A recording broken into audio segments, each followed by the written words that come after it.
इस वक्त हम गांव फुगाना में मौजूद है और जो 30 मार्च को सिसोली में जाट आरक्षण को लेकर एक महापंचायत जो होने जा रही, उस महापंचायत को लेकर यहाँ बैठक हुई है। कई गांव के जो जाट समाज के जिम्मेदार लोग हैं वो यहाँ पर मौजूद है। बात करेंगे कि जो महापंचायत जो सिसोली में होगी उसका क्या संदेश जाएगा और जो इस समय जो जाट आरक्षण की जरूरत जो युवाओं को है उसको लेकर क्या आप सोचते हैं जी? हाँ जी, जाट आरक्षण होना चाहिए।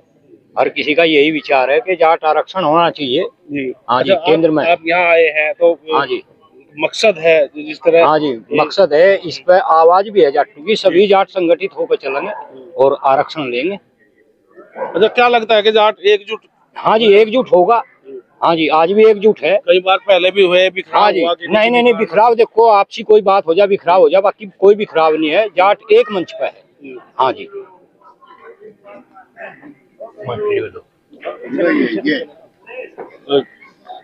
अमित भाई तो बता, इस समय जो आरक्षण की बात है जो साहब ने 2014 में दिलवा दिया था, लेकिन वो किन्हीं कारणों से वापिस होगा ये नहीं मिला और उससे नुकसान भी बहुत हुआ। उसकी भरपाई तो होगी नहीं, लेकिन अब भी अगर समाज एकजुट हो जाए और जाग जाए तो किस तरह का माहौल बनेगा? माहौल बहुत अच्छा बनेगा। सबसे पहले तो मैं आपका भी धन्यवाद करना चाहूंगा भाई साहब, और जो इस मीटिंग के आयोजक है और जो जिले की हमारी ये जाट आरक्षण की कमेटी है, इनका बहुत अच्छा प्रयास है।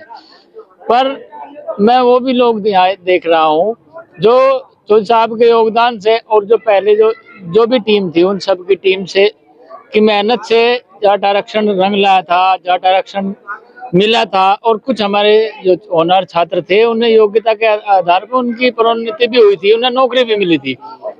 पर वही फूट की बात है, जिस दिन चौधरी अजीत सिंह जो मजबूत स्तंभ रहे इस जाट आरक्षण को दिलाने में, वो यहाँ चुनाव लड़ने आए तो यही 70% लोग उनको हरवाने में लगे हुए थे। तो ये लोग जो है इनसे कोई विश्वास तो है नहीं।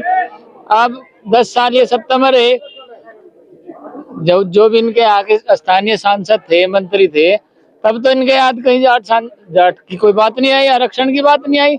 आज हो सके पता नहीं है किस रूप में काम करना चाह रहे, क्या इनकी मांग है, हमें तो नहीं पता इनका आरक्षण गया कहाँ और ये मांग किस पता रही। पहले तो ये खुद से विचार करे, ये 10 साल लोग कहाँ रहे?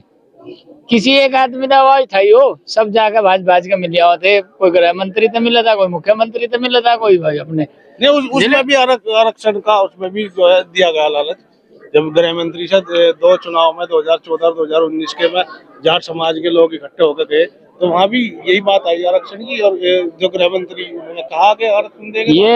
ये केवल जाटों को बहलाने और फुसलाने की बात थी, और इनको ये संगठित ना हो, ये एकजुट ना हो, ये एक मंच पर ना आए। इन सबको बीजेपी से जोड़ने का इनका काम था और इनका कोई काम नहीं था। तो मैं तो इन्हीं सभी साथियों से कहना चाहता हूँ, अगर ये सचमुच की लड़ाई लड़ना चाहते हैं तो अब भी एक हो गए, एकजुट होकर लड़ाई लड़े। और वरना जाट आरक्षण तो हमें मिला हुआ था, मिला है, इन्होंने खो दिया। बहुत कुछ मेहनत करनी पड़ी, बहुत कुछ मेहनत करनी पड़ी। दूसरी बिरादरी को जाट आरक्षण के अलावा गुजरों का आंदोलन चला राजस्थान में, जान देनी पड़ी, रेल रोकनी पड़ी, आगजनी भी हुई, आत्मदाह भी करने पड़े लोगों को। यहाँ तो हमारे क्षेत्र के लोग सब जुड़े, हमारे गांव से थे यशपाल मलिक जी, उनके नेतृत्व में जाट आरक्षण संघर्ष समिति की लड़ाई लड़ी गई और सब गांव गंवार ने, पूरे देश के जाट लोगों ने उनको साथ दिया और वे सब जाकर चौधरी साहब से मिले। चौधरी अजीत सिंह के नेतृत्व में हमारा आरक्षण मिला था, वो तो इन पर रुका नहीं। अब ये पता नहीं क्या करना चाह रहे, क्या नहीं कर। जिस समय अगर आवाज उठने का कारण भी ये रहा भाई साहब, आवाज उठाने के लिए हमारे एक नेता थे, पूरे जाट समाज के और किसान समाज के एक नेता थे चौधरी अजीत सिंह। और यहाँ जितनी शख्सियत बैठे उनमें 80% लोग थे, इन्होंने नस्तनाबूद कर दिया। जब ये आरक्षण चौधरी अजीत सिंह लेकर आए थे, इन्होंने चौधरी अजीत सिंह को मिट्टी में मिलाया था, तो आवाज फिर ठहता कौन? ये तो कहावत है, देर आए दुरुस्त आए। हो सके अब जो है ये चीज इनके लगी हो। चलो, मैं तो पहले भी कह रहा था प्रयास बहुत अच्छा है, अगर ये सब एकजुट हो गए और पार्टीगत बात छोड़ गए। और पहली बात तो यह है कि जिन्होंने आरक्षण दिलाया, जिन्होंने संघर्ष करा, वे लोग भी अब कहना चाहते हम जाट को तो एक कर ले। और जो जाट के पहले आरक्षण संघर्ष समिति के आदमी थे वे कहाँ है कोई पहली संघर्ष समिति का आदमी आपको कोई दिखाई दिया इसमें? कुछ लोग तो शायद इनमें भी जुड़े होंगे। ये तो एक पार्टी के लोग हैं, पर चलो हम लोग एक पार्टी के लोग सब मिलकर भी एक विचारधारा बनाएंगे, जाट आंदोलन की लड़ाई जिस तरह कहा गया इसमें वो चीज नहीं है जो जनपद जाट महासभा है उनका सीधा सीधा कहना है कि राजनीति से उन्हें कुछ नहीं लेना, उन्हें केवल एक समाज का ही संगठन है। और चाहे वो किसी भी राजनीतिक दल में समाज का आदमी है, वो उसको बुला भी रहे नेता को, भले ही वो आना ना आना उसका काम है, लेकिन वहाँ राजनीतिक बात भी नहीं होगी। अच्छा, कोई ना कोई तो किसी न किसी राजनीतिक दल से जुड़ा रहे, लेकिन कोई संघर्ष किसी चीज के लिए करा, मान लिया आरक्षण के लिए लड़ाई लड़ रहे तो क्या नहीं, उनका कथन सत्य है और उनकी बात सही है। अगर वे राजनीति से हटके केवल बिरादरी पर ध्यान देंगे तो समस्त बिरादरी ने पहले भी साथ दिया, इस्पाल मलिक का सबने साथ दिया, जितने भी लोग रहे सबने साथ दिया, सब साथ देंगे, आगे इनके साथ रहेंगे। जाट आरक्षण के नाम पर लगातार लोग एकजुट दिखाई दे रहे हैं। अब कुछ लोग हमारे साथ है, आ जाओ, आप ही आ जाओ, थोड़ा सा बता दो जी, ये जाट आरक्षण का जो अब इस समय मुद्दा उठाया है, तो क्या लगता है ये महापंचायत होगी? भाई ये तो एक अपना प्रयास है और बढ़िया प्रयास है, हो जाए तो बहुत बढ़िया बात है, इसका लाभ सब मिलेगा। जिस तरह इस बीच में 2014 से अब तक जो जाट समाज के युवाओं ने नुकसान उठाया, उसकी भरपाई कैसे हो, और ये जो अब भी अगर जाग जाए तब भी? हाँ बिल्कुल, इस प्रयास से जो है बहुत कुछ लाभ मिलेगा, ऐसी कोई बात नहीं है, बढ़िया बात है, ठीक है। समाज के और भी जिम्मेदार लोग हैं। ताऊ जी, आप यहाँ पहुँचे हैं, तो क्या लगता है ये जो महापंचायत होगी इसका संदेश? बहुत बढ़िया संदेश जाएगा इसका, बढ़िया वो होगा प्रोग्राम। और जाट में जो समाज एकजुट हो जाएगा, कुरीतियाँ चल रही है उनसे कुछ बहुत जरूरी है। तो कम होंगी जी। हाँ, नहीं, अगर 1000 आदमी 2000 आदमी को बताया जाए तो 2-4 भी अगर हाँ तो वो सुधरेंगे तो कुछ सुधार होगा। बड़ा पीढ़ी छोटी पीढ़ी तो ज्यादातर उसमें फोन में बिजी होगी ज्यादा, बिल्कुल वो नहीं किसी संपर्क ही खत्म हो गए उनकी, तो इनको कुछ सुधार होना चाहिए। विनीत जी, क्या लग रहा है कि अब जो महापंचायत की जो तैयारी है, आज काफी भीड़ यहाँ फगवाना में देखने को मिली, कई गाँव के जिम्मेदार लोग हैं। मलिक साहब, बहुत बहुत धन्यवाद, आपका लगातार कवरेज कर रहे हो इस चीज़ को, और आपसे भी बहुत बड़ा जागरूकता फैल रही है और लोगों तक पहुंच रही है चीज़ें। आज गठवाड़ा खाप को देख के हमें ऐसा लगा कि मतलब दिल गदगद हो गया इस चीज़ को देख के, जिस तरफ से सहयोग मिला।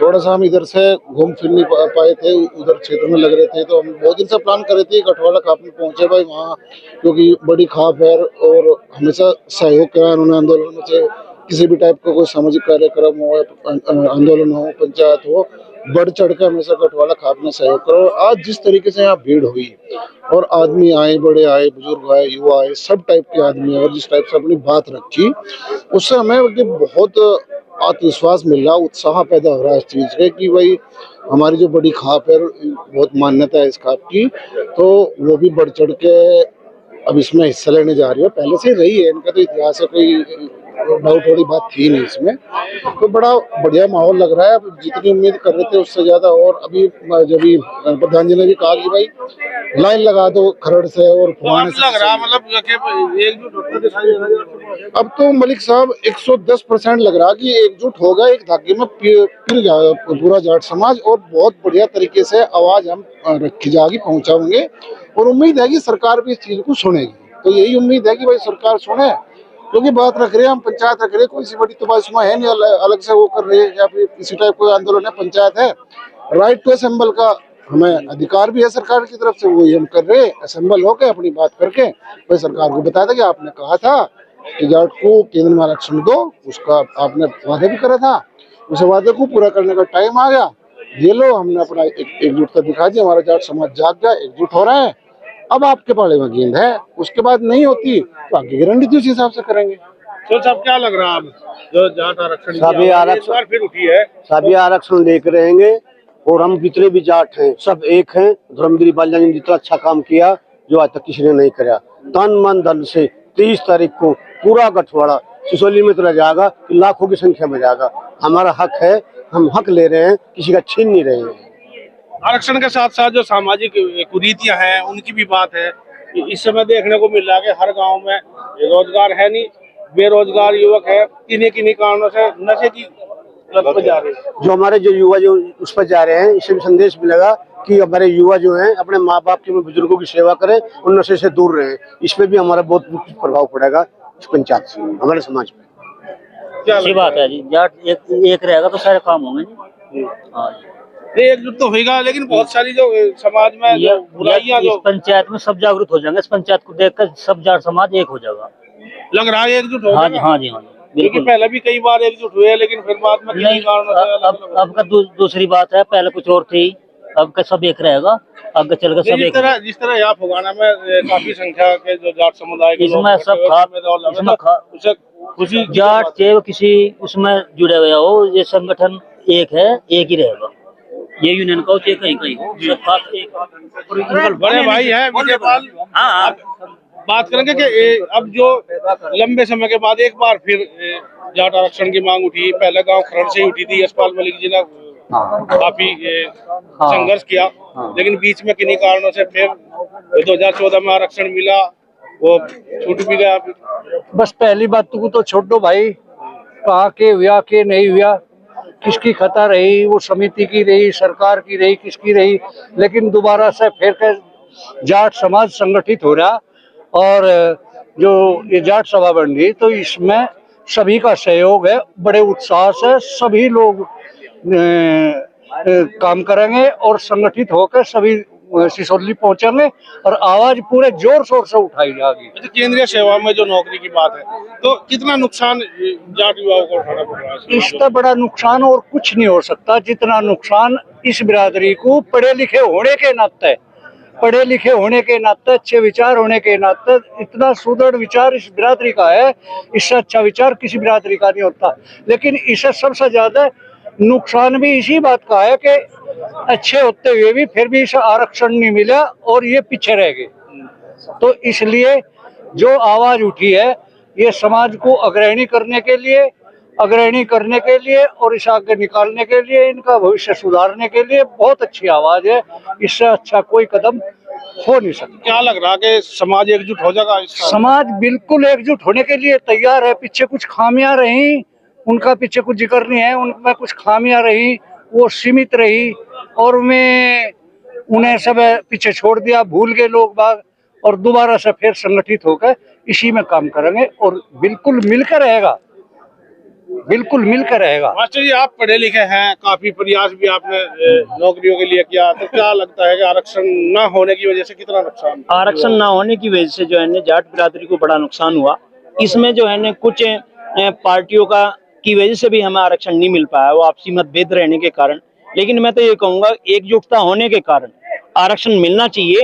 और 30 तारीख की जो है ना या जाट महासभा की जो रैली होगी, ये ऐतिहासिक रैली होगी। इन्हीं शब्दों के साथ में आप सभी को धन्यवाद करता हूं। और भी कुछ लोग हमारे साथ मौजूद है, बात करेंगे कि आखिर जो आज फुगाना में जो पंचायत हुई है, इसका संदेश क्या होगा। ताऊ जी इधर को देखो, आज पंचायत हुई तो किस मकसद से आप यहाँ पे आए हैं? हम जाट आरक्षण के समय है, अच्छा जी, क्या लग रहा है कि जाट समाज लाइन लगा देंगे, ट्रैक्टर ट्रॉली वोट गिनी नहीं जाएगी। अच्छा, काफी संख्या में जाएंगे वहाँ। फुगाना में जो पंचायत हुई है जाट समाज की, वो काफी भीड़ यहाँ पर इकट्ठा हुई और जो सिसोली में 30 मार्च को जो महापंचायत होगी उसमें भी काफी भीड़ पहुंचेगी और जो समाज में फैली जो कुरीतियां हैं उनको दूर करने की बात होगी और जाट आरक्षण की मांग एक बार फिर नए मंच से उठेगी। देखते रहिए ग्रामीण।